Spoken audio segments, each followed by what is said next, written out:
Vocês poderiam, de forma sucinta, descrever em que o bônus é melhor do que o subsídio? Célia, obrigado pela pergunta. Vamos tentar aqui fazer sim essa diferenciação. Olha, o subsídio, como eu disse, foi uma conquista em 2008. Né? Naquele momento nós tínhamos a necessidade de fazer uma recuperação, uma recomposição do nosso salário, um reajuste, né, da nossa remuneração. E o subsídio trouxe não só esse reajuste, né, mas também trouxe a paridade, né, porque nós tínhamos diversas gratificações incorporadas, algumas que previam, que também eram pagas aos aposentados, outras que não eram pagas na sua totalidade. Nós tínhamos diversos anuênios e outras vantagens que faziam com que a remuneração do auditor variasse muito entre os próprios auditores, né? Então o subsídio vem como uma demanda da categoria. E aquela gestão de 2007, 2009, como bem disse o Sérgio, última gestão da FENAFISP, última gestão do NAFISCO, inclusive eu fazia parte dela, né, conseguiu trazer o subsídio e com isso a paridade.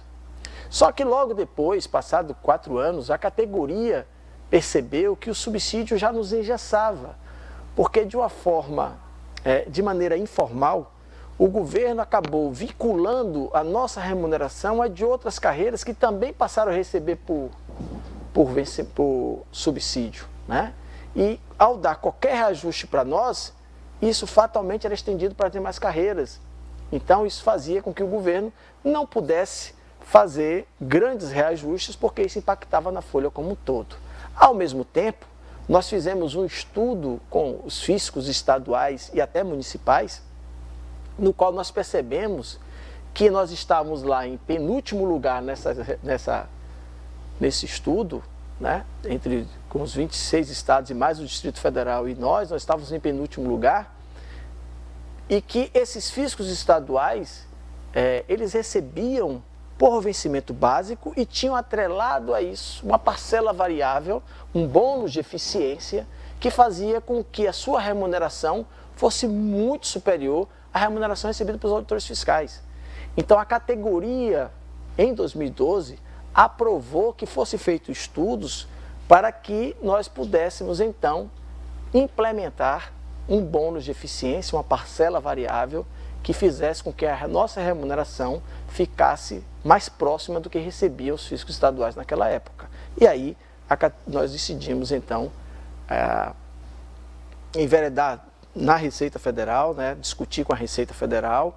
Isso foi feito em 2013, nós conseguimos sair com a proposta de lá, e aí 2014, 2015, negociação com o governo e conseguimos implementar. O bônus de eficiência, ele diferencia do subsídio, porque, como eu disse, o subsídio é uma parcela única, ele acaba engessando. Para vocês terem uma ideia, nesse estudo, se eu não estou enganado, dos 27 fiscos estaduais e mais o Distrito Federal, apenas 2 estados eram remunerados por subsídio, né? E então o bônus de eficiência, ele dá a possibilidade de, cumpridas as metas institucionais, metas que não são individuais, são metas coletivas, metas aferidas do órgão, nós possamos ter uma remuneração variável.